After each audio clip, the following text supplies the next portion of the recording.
Aaron Pickett, and I'm a children's librarian here at the East Brunswick Public Library. Now, one of the things I love doing most of all when the library is open is having cooking classes for kids of all ages. Cooking is really easy. People of all ages can do it. But since we're closed, I'm inviting you to my kitchen and showing you how to make things today. We're going to be making mug cakes. So what's a mug cake? It's like a regular cake, except it's small, mug sized. It's about this much. When you make a mug cake, today we're going to be making 2 mugs worth of cake. One for you and one for whatever adult helps you with this recipe. The recipe we're going to be using today for the chocolate molten mug cake comes from this cookbook, All About the Cake by Christina Tosi. This is a great cookbook if you love making cakes. I've made so many delicious things from it. So today we're going to be using a few ingredients. We're going to go through them and then I'm going to show you how to make your mug cake. We're starting with the wet ingredients, okay? We're going to be putting these all together, mixing them all up. Butter and buttermilk, which if you don't have buttermilk at your house, you can use regular milk and just put a little bit of vinegar or lemon juice in it. That will make it into buttermilk. Oil, vanilla, and 1 egg. All right? So for the dry ingredients, we're going to be using sugar, flour. I have cake flour, but you can use whatever flour you want to. Baking powder, so not baking soda, baking powder. Salt, cocoa, unsweetened cocoa, and this is not hot chocolate mix. This is 100% unsweetened cocoa. And then chocolate chips. All right, now that we've seen all the ingredients, I'll show you how to mix them together and make your very own mug cake, okay? But do you know what you do first before you start cooking? That's right, you have to wash your hands. So let's go wash our hands, and after we've done that, we'll start cooking. All right, see you in a second with your clean hands.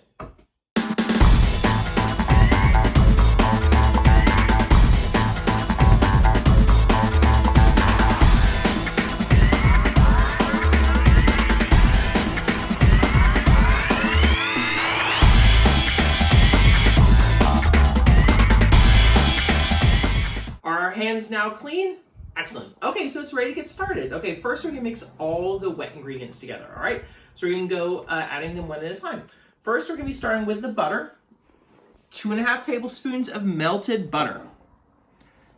Mix them into this bowl. We're gonna be mixing all of the ingredients into this one big bowl. All right, our butter. Next, we're gonna have our buttermilk. 2 tablespoons. Mix that right in.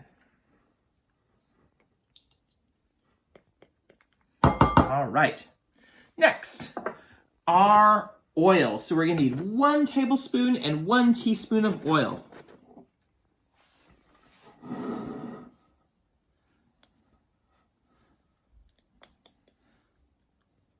All right.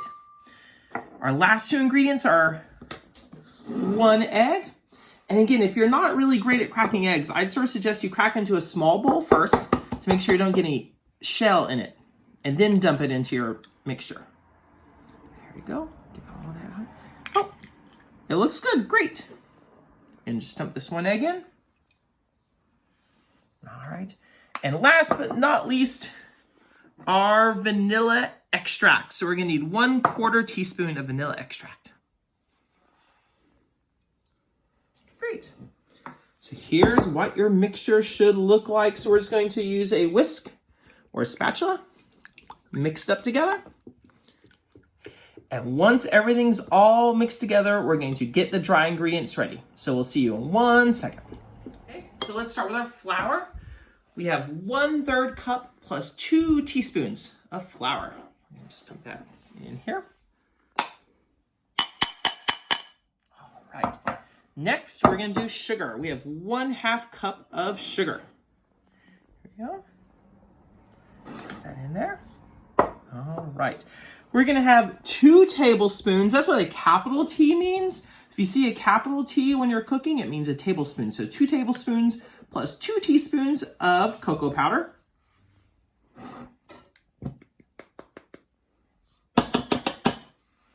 All right. 1/2 teaspoon of baking powder. And again, baking powder, not baking soda. They sound similar, but they're different. And 1/2 teaspoon of salt. All Now that you have them all mixed, you can use your whisk and mix them together. And you can use a whisk or a spoon or whatever you have at your house to mix it together, as long as it all gets mixed together. Great. And then when it's at the end, you can add your chocolate chips. You need 3 tablespoons of chocolate chips. There you go. Give it one last mix. Perfect.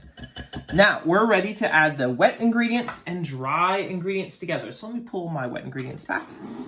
So we have our wet ingredients in this bowl and our dry ingredients in this bowl. It's easiest if you take your dry ingredients and add them to your wet ingredients. I'll do that right now. Use my spatula to get all of the dry ingredients out. And now you're just going to mix them together.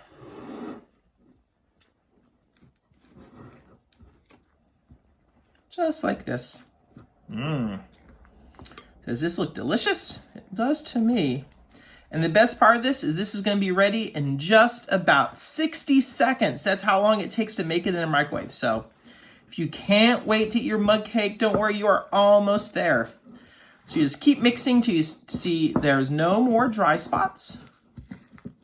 All right, just like this. Excellent. See, it's all mixed together. Now, the very last thing you need to do before you cook your mug cakes is to put it in your mug. So again, I have my 2 mugs, and you're gonna try to put equal amounts in each mug because you don't want one to be bigger than the other. So we're gonna take our container and just scoop some in the mug. It should go about 1/3 of the way up. Just like that. All right, so we're gonna do the same thing for this. There we go, we're gonna mix this up. Put this in this mug.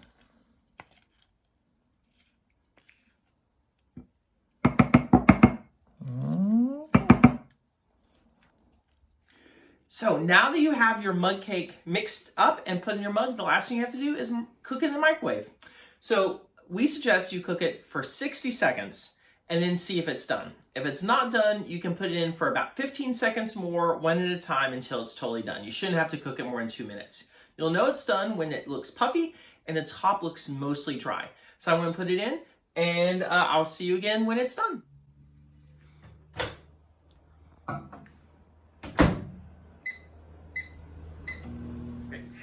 Okay, so I'm going to show this to you. This is what my mug cake looked after 60 seconds. Do you see how it's a little damp there at the top? So I'm going to put that in for 15 more seconds. When it's totally done, it should look dry all the way around. So I'm going to put this in for 15 more seconds.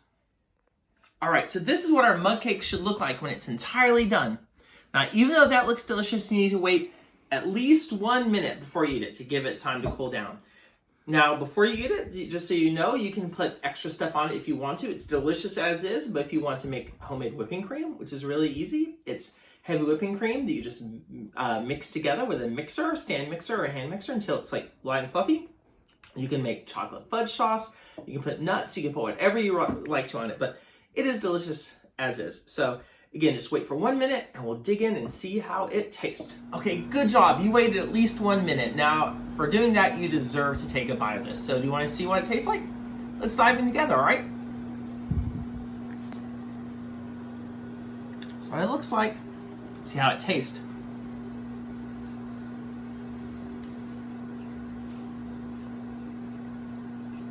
Very good. Thanks so much for making mug cakes with me today. I'd love to hear how your mug cake recipes go yourself. So until next time, this is Aaron from the East Brunswick Public Library saying, have a great day, stay healthy, and enjoy your cake. Bye.